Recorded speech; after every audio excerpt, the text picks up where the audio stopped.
NBA is back!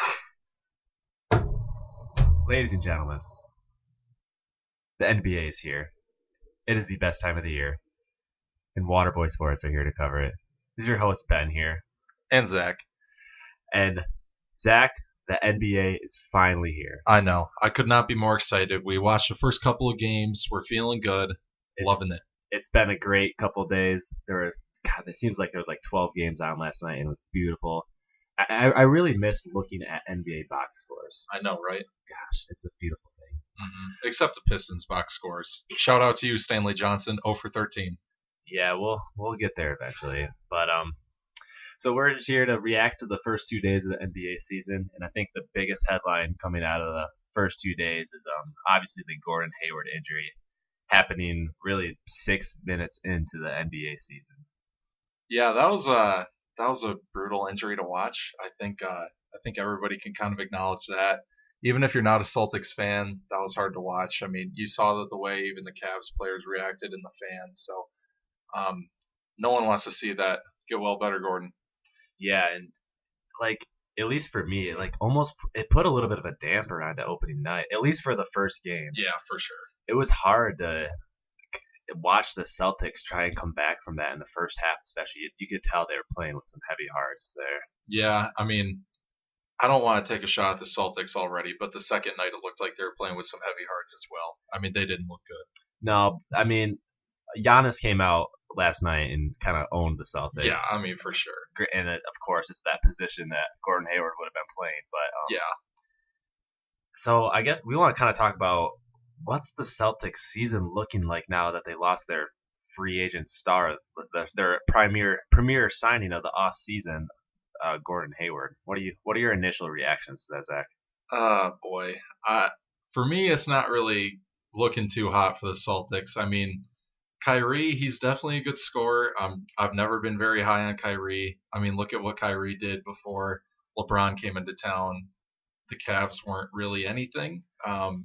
Granted, the Celtics are a good basketball team, way better than the Cavaliers were when Kyrie was there, but I just don't see the Celtics being able to do much this year.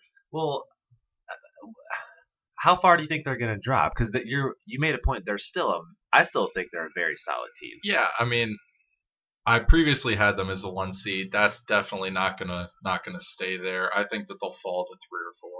I think the Wizards will be better than them. Interesting. I mean, it's definitely hard to say being 1 game into the season so far, but I agree. I'm high on the Wizards as well. I could see the Celtics falling to third in the standings with the Wizards jumping over them. Potentially the Bucks jumping over them if Giannis has an incredible year with if Thon Maker kind of steps up too, and the rest of that young unit in Milwaukee. But I think we've already seen so far just the 2 games that Boston's played that Jaylen Brown has kind of came out of nowhere, and he's stepped up these first 2 games. Yeah, Jaylen Brown has been an absolute monster.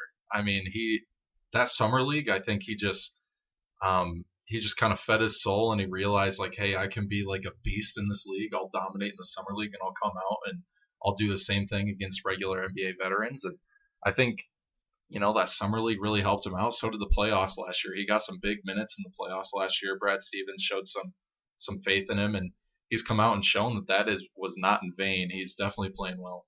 Yeah, I agree. He's definitely showing a lot of confidence out there, which I think we're going to talk about the rookies a little later here. And I think confidence in your first couple NBA games of the season here is super key. And Jaylen Brown looks super comfortable out there, and he's owning these NBA caliber players. Oh yeah, he's holding his own out there, and so I'm excited to see what he's obviously going to get a bigger role now that Gordon went down for the year.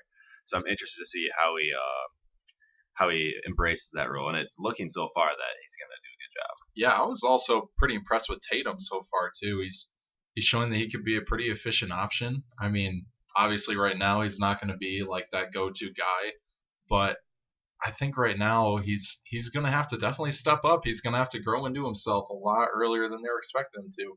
The thing I'm most impressed with about Tatum so far is he's showing that his rebounding ability for his size is very underrated, especially on that Celtics team that doesn't have a lot of rebounding, considering Aaron Baines coming off your bench is probably your strongest rebounder. Yeah, probably. I mean, the thing with the Celtics, though, if you watch their offensive tape now, is that they just have like zero ball movement. It's in the fourth quarter yesterday's game against the Bucks, like they just were not moving the ball at all. It was just staying in Kyrie's hands. They just weren't doing anything with it. I'm just not sure how that's going to play out. I'm hoping that that's just a second game of the year fluke. I think Brad Stevens is a very good cerebral coach who we saw in the playoffs last year. The Boston ran a very good offense with a lot of off-ball cuts and movement and stuff. So I'm gonna chalk that up to being the second game of the season and having some new players still need to get into the rotation. Yeah, I mean, it's not like they even had a practice in between those two games. Exactly. You know? Yeah, Like back they to back. Yeah, they were. They were traveling. You know, they didn't have any time to game plan. For sure. What do you think of Jason Tatum's Rookie of the Year odds now? Because I know we had been talking before, and it's like the one thing holding Tatum back is playing time. Yeah, now there's going to be an abundance of playing time at that wing position in Boston. Yeah, that's a interesting question. I think that his odds definitely increase. There's no question about that. But I just don't know if he's going to be able to put up the same numbers as some of the other rookies, quite honestly. I agree, because don't get me wrong, you still have, we were just talking about Jaylen Brown, a wing in Boston. Marcus Morris is going to start getting some more minutes. I mean, other than that, I mean, those are going to be the three main rotational wings in there, but you have Kyrie's going to take a lot of shots. Oh, yeah. Horford will demand some shots, inevitably. Yep. So I get what you're saying. Boston is still a great team, and I think I agree that one of these rookies on maybe one of these not so great teams will probably, he's going to average more numbers and be able to swoop in and get that Rookie of the Year award for sure. Yeah.